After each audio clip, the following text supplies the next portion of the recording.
എൻ്റെ ഫ്രണ്ട് ശ്രുതിയുടെ ഒരു പോസ്റ്റ് കണ്ടു ഇന്ന്. കുറേ പഴയ ആൻസർ ഷീറ്റ്സൊക്കെ വെച്ചിട്ട് ഒരു ക്യാപ്ഷൻ ഇട്ടിരിക്കുന്നു ഫണ്ണിയായിട്ട്. ഇതൊക്കെയാണ് പരീക്ഷ എന്ന് വിചാരിച്ചൊരു കാലം ഉണ്ടായിരുന്നു, ലൈഫിൻ്റെ പുതിയ പരീക്ഷകൾ എഴുതുന്നവരെ.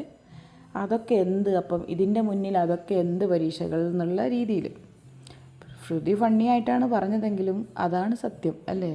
നമ്മളെല്ലാവരും ചെറുപ്പത്തിൽ പരീക്ഷ എഴുതുമ്പം വിചാരിക്കാറില്ലേ, ഇതാണ് എൻഡ് ഓഫ് ദ പരീക്ഷ, ഇനി നമുക്ക് ഇതിലെല്ലാം ജയിച്ച് നല്ല മാർക്ക് കിട്ടിക്കഴിഞ്ഞാൽ നമ്മൾ സക്സസ് ആയി എന്ന് വിചാരിക്കുന്നത്. അത് നമ്മുടെ അറിവില്ലായ്മ കൊണ്ടും നമ്മുടെ പക്വതയില്ലായ്മ കൊണ്ടും നമ്മൾ വിചാരിക്കും. പക്ഷേ ലൈഫിൻ്റെ യഥാർത്ഥ പരീക്ഷകൾ എഴുതാൻ വരുമ്പോഴാണ് അതൊക്കെ എത്ര നിസ്സാരമായിരുന്നു അല്ലേ, നമ്മൾ പേടിച്ച് വറക്കേണ്ട ആവശ്യമേ ഉണ്ടായിരുന്നില്ല.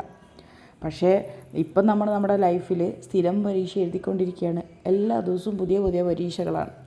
നമ്മുടെ ക്ഷമയുടെ നെല്ലിപ്പടി ചില സമയത്ത് പരീക്ഷിക്കപ്പെടും. മനസ്സിൻ്റെ ശക്തി, മനസ്സിൻ്റെ ധൈര്യം എല്ലാം നമുക്ക്, നമ്മുടെ സ്ട്രെങ്ത് എല്ലാം, മെൻ്റൽ സ്ട്രെങ്ത് മുഴുവനും പരീക്ഷിക്കപ്പെടുന്ന ഒരു സമയമാണ് ഇപ്പോൾ.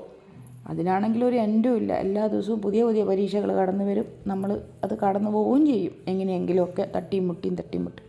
അപ്പോൾ അതുപോലെ തന്നെയാണ് ഈ അച്ചാറും ഇതും തമ്മിൽ എന്താ ബന്ധം എന്ന് നിങ്ങൾ വിചാരിച്ചെങ്കിൽ അതാണ് ബന്ധം. കാരണം ഈ അച്ചാർ ഉണ്ടാക്കാൻ നമ്മൾ കുറേ മെനക്കെട്ട് സമയമെടുത്ത് പേഷ്യൻ്റോട് വെയിറ്റ് ചെയ്ത് പ്രോപ്പറായിട്ടുള്ള ചേരുവകളും എല്ലാം ചേർക്കണം. ഇല്ലെങ്കിൽ ഇത് വെറും ഒരു മുളക് പൊടിയും എണ്ണയും കുറേ ഉപ്പും വാരിയിട്ട ഒരു ഐറ്റമായി മാറും അല്ലേ?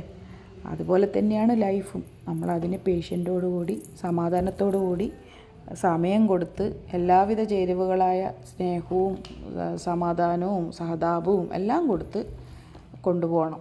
അപ്പോൾ ലൈഫും ഒരു അച്ചാർ പോലെ